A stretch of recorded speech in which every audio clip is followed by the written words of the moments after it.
This is Manhattan's Lower East Side.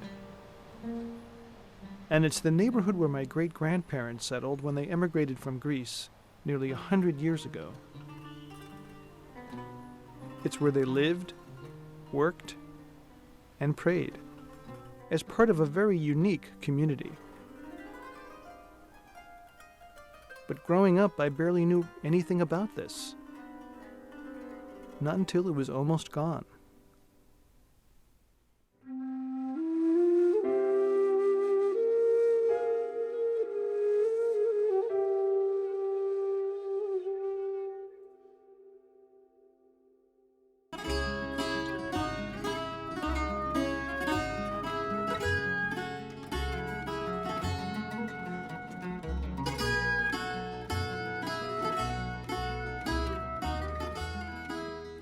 So they ask us, where do you come from, etc. And I say, I'm a Greek Jew.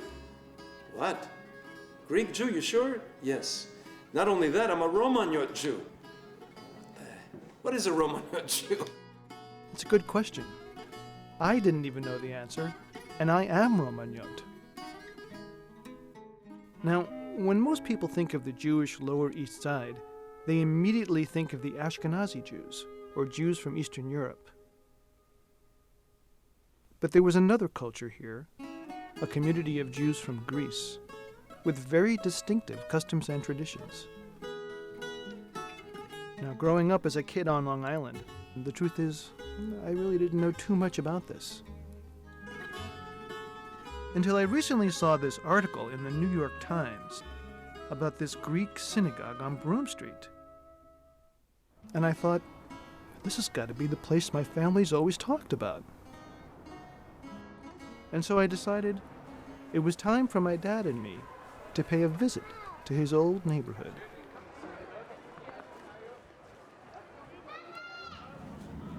I haven't been down here in a long time. It's got to be 40 years almost that I've been down here. So how come you didn't come back sooner? Well, we moved to Brooklyn. Left the neighborhood. It was too far, I guess. These were parks, I remember them. This is a building right over here, 281 Broome, that's where I live. I was born there. This is a building right over here where my grandmother lived. This was a temple where I got bar mitzvah. My grandmother and grandfather were very active in this temple. It hasn't changed much. 50 years, wow.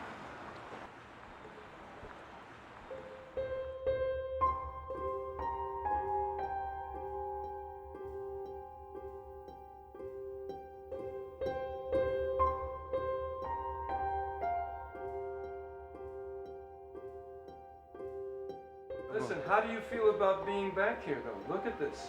How do you feel about being Πόσα χρόνια δεν ήσαν εδώ? Yes. Unbelievable. Πολλά χρόνια. Πολλά χρόνια. Where did you sit when you were a child? Where did you sit Oh here? God, I don't remember. Take a He doesn't moment. remember being a child.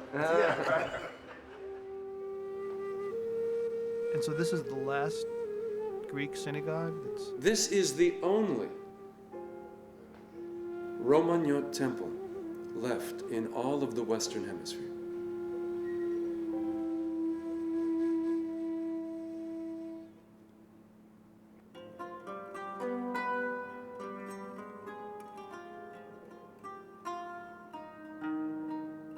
People would think of us as Sephardic Jews, but in reality, we are Romaniote Jews. We are Greek-speaking Jews from the Roman Byzantine Empire. We go back into Greece 300 BCE.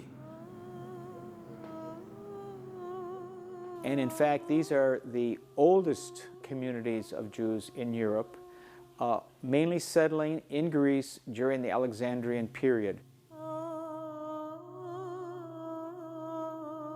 They're not Sephardim. They were Greek-speaking Hellenized Jews that date their ancestry back to pre-Christian period in the Mediterranean, and developed a culture, a language, a minhag, a liturgy that reflected the influences of the Greek culture.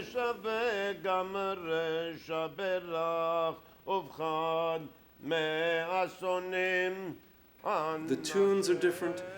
Some of the way the pieces are read from the scriptures are different. They're not read in the same way from Ashkenazi or Sephardim. We also have special poetry called piyutim that were written by Greek Jews, Romaniote Jews.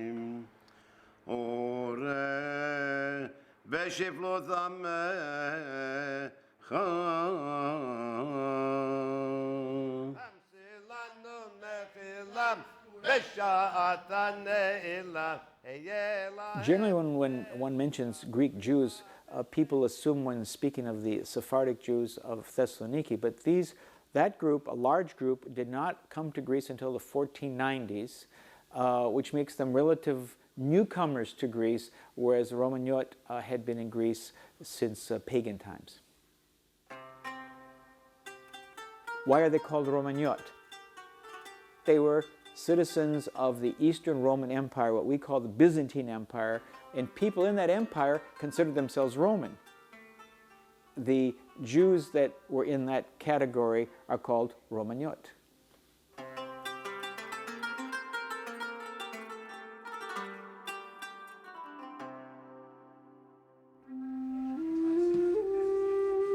I found out the other thing that separates us from the main branches of Judaism is the synagogues, which were built differently.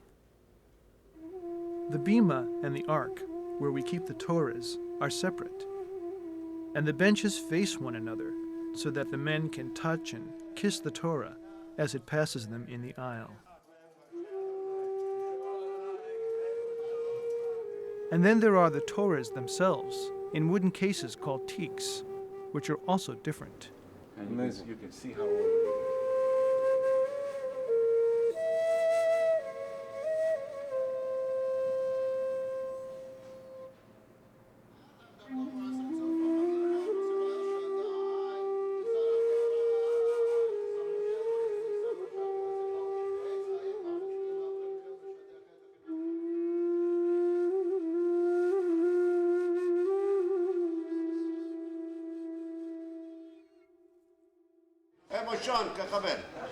And then there's the Greek language.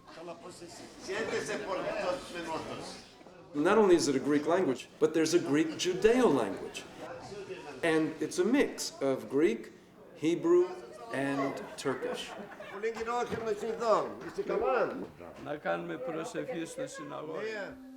did not speak Ladino, they did not speak Yiddish, and in religious services, they often wrote the Greek language in Hebrew letters.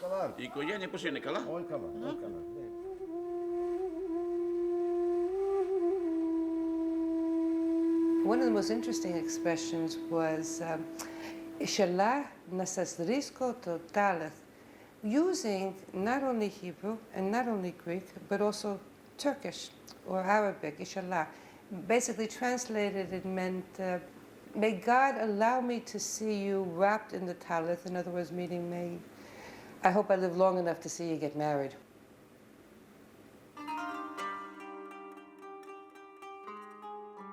We also have these special birth certificates called olives, which are also genealogy charts. They contain elements of Kabbalah or Jewish mysticism and are unique to the Romaniote community. Oh, my. It's not in perfect shape. Oh, it's pretty good, though. Whose is this? January 3rd, 1939. It's my father's birthday. Wow. It's quite large. So this is obviously my father's My father's Olive. Yes, his birth certificate. I don't think you have one, do you? Do you have yours? No. This is a tradition that has died. Yeah. So It- this it- would be basically like the last Yeah, generation. this would be. Your father's generation is probably the last.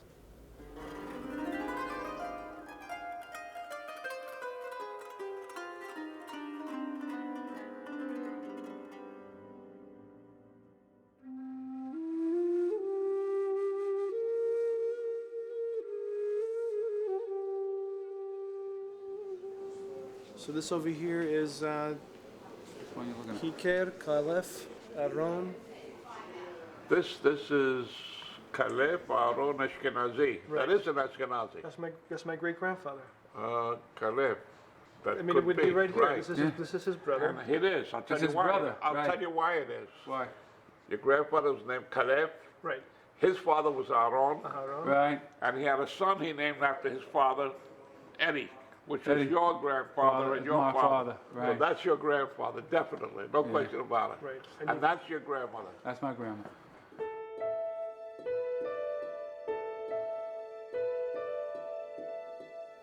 Unfortunately, you never knew your great grandmother. I did. You did know her somewhat? Well, she was a beautiful woman, believe me. She really was what we call an Eshet Chayil, which is a woman of valor. Whenever you needed something, Kalefina was there.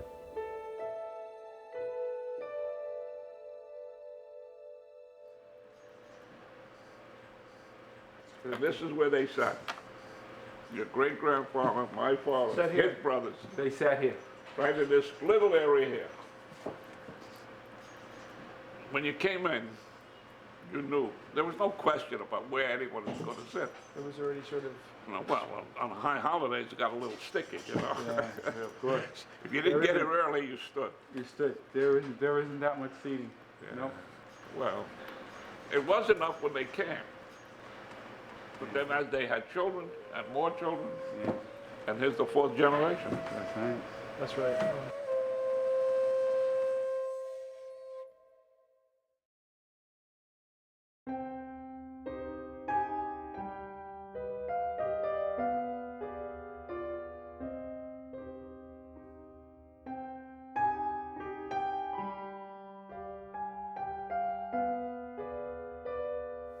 There was a large influx of immigration amongst Greek Jews at the beginning of the 20th century.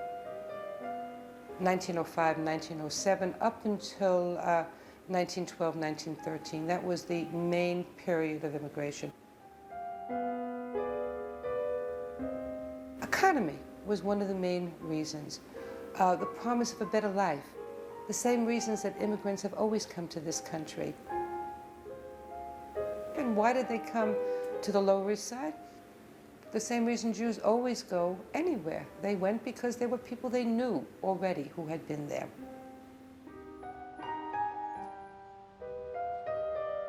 If you could bring one thing back from those years, what would you bring back? One thing, not everything. Family unity.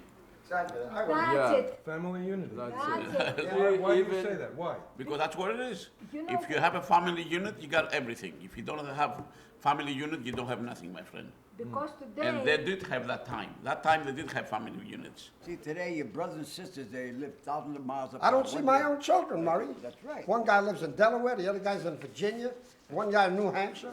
That's right. We had very little, but we had a lot. Closeness, companionship, and if you needed anything, there was always somebody there to help you. Nobody was alone, period.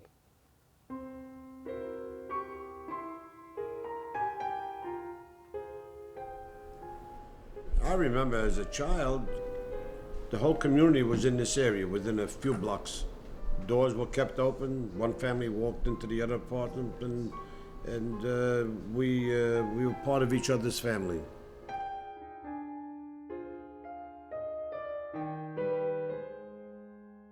We lived in tenement apartments. They were walk-up apartments. There were 4 or 5 levels. I lived on the 4th floor. The Menachem's lived next door to us, and the Mattathias opposite, Negrins opposite. So the whole building was people we knew, you know. As you're walking up the building, you know, you pass the second floor, you stop in and say, how are you, you know, how you feeling? You go to the next floor, if the door was open, stick your head in and say hello. Half of them were related to us. If they weren't related, my parents knew their parents from the old country and so on. So it was really a close knit, and that's what makes this whole thing so unique, you know. You had friends and family, and everybody lived there, and we had a great time. Everybody, you know, shared and lived together. It was like one big family, the whole area. We had a whole block. I mean, if you were from Broome and Allen, you knew everybody on Broome and Allen Street. My grandparents lived in the next buildings, and my aunts lived in the next buildings. The family was all within a 5 or 6 block radius, you know. It's something you don't have today. When we think of those Lower East Side communities and other ethnic communities in the United States, it was only 100 years ago.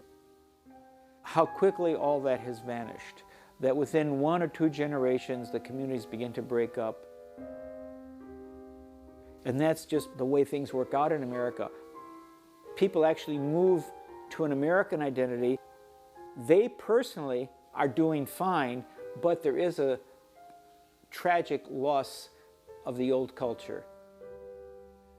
And that's just one of those ironies of America.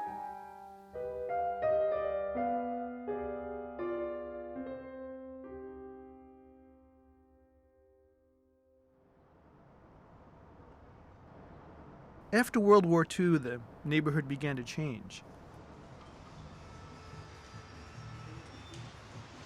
Families left, and the community started to drift apart.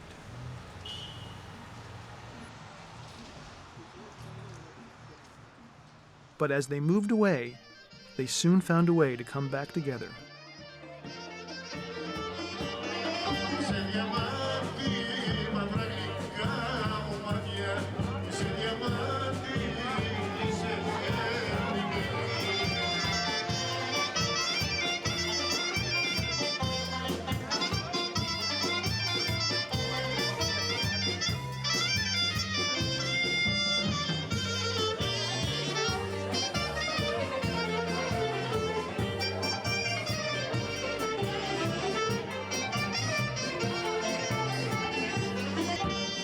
The Pashas is a group consisting mostly of Greek Jews from the Lower East Side, who still have these amazing reunions.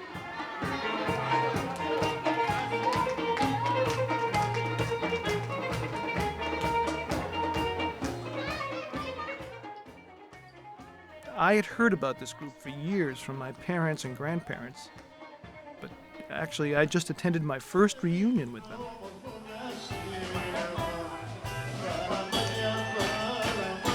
It was this incredible experience for me. I met family that I didn't even know existed. Everyone there knows one another. Everyone there grew up together. It was like being at a wedding for 3 days in a row. Pretty amazing.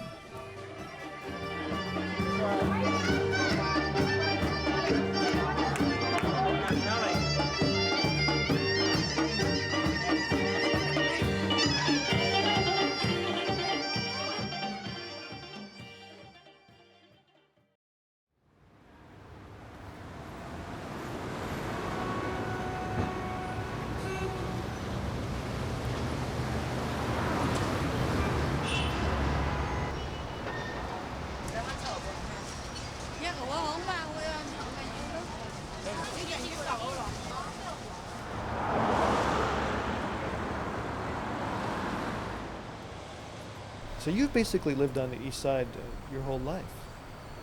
All of my life. Yeah, unless if you call 11th Street uptown.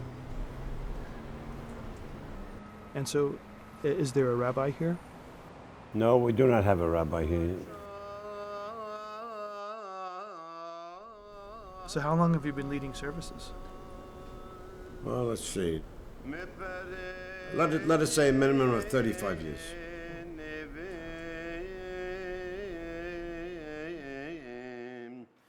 When I came here as a child in the late 40s into the early 50s, the Sabbath services were literally full.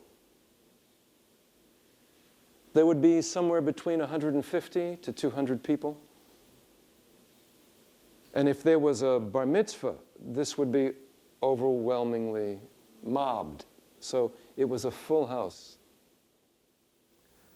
What about now? Now, well, that's quite a different story for now. Yesterday I was here for the Sabbath service, and Hi was pretty happy. Hi Ginny was pretty happy because we had 15 men. Usually if we get 10 men or so for the minyan, and sometimes more women than men. On a Shabbos service? On a Saturday service, yes, on a Saturday service.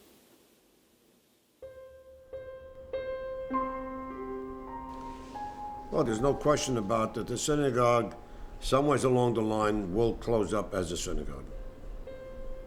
How much more time we have, I couldn't tell you. God didn't give me an answer yet, so I don't know. I always use the analogy that Moses died and Joshua was there to pick up the pieces from Moses. So when I go, I'm sure somewhere along, somehow, somewhere, the synagogue will survive.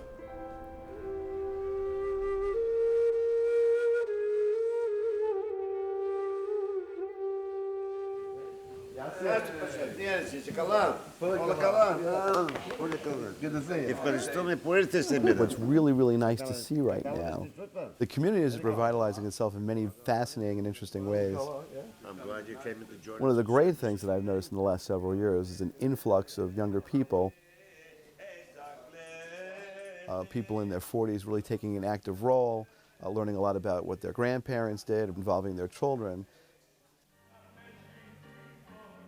And you actually see a lot of people becoming more and more interested in their roots. People have actually discovered their Greek-Jewish roots, from people who didn't even know that they had some, to other people who just are really interested in Greek Judaism. So that's a really, really good thing, and it's something I'm very happy to see.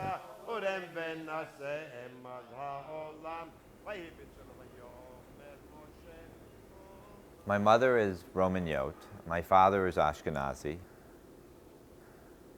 I mean, the truth is, growing up, I'd never even heard the word Romaniote. And I have made a decision in my adult life to pursue from kind of a cultural and study and just be active in the synagogue. I mean, the truth is, we're a very, very small community. But the good thing is, the great thing, in fact, is that there's really been a resurgence of activity around both the museum as well as the synagogue.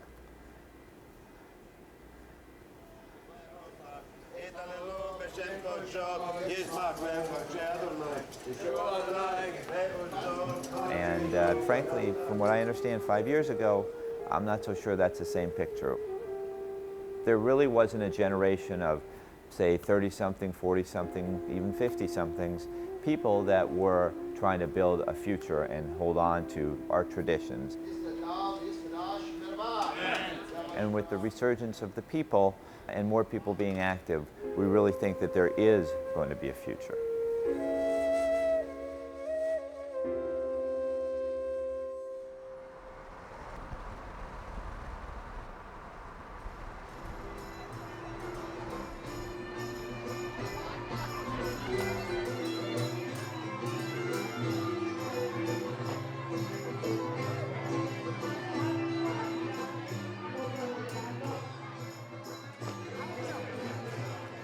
How you doing? You know my wife, Eva?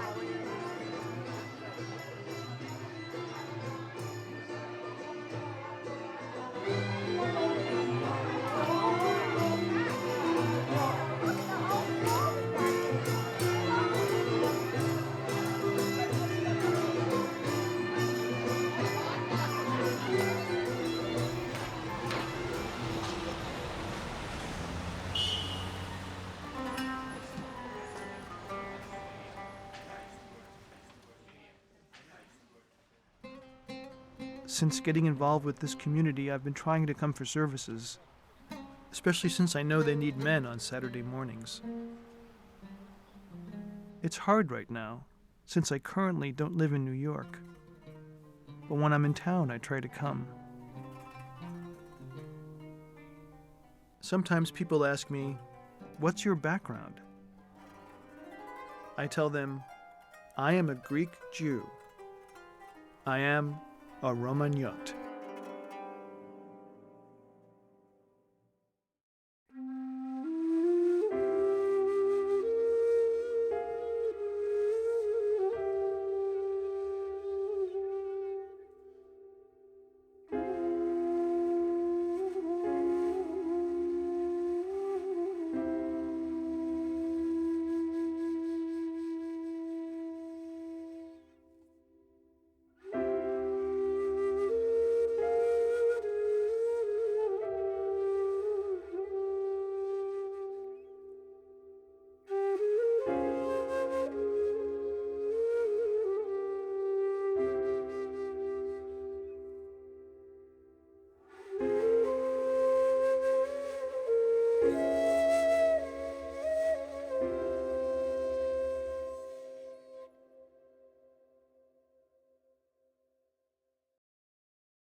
Thank you, Pashas. Thank you very much. We'll see you soon. Bye-bye.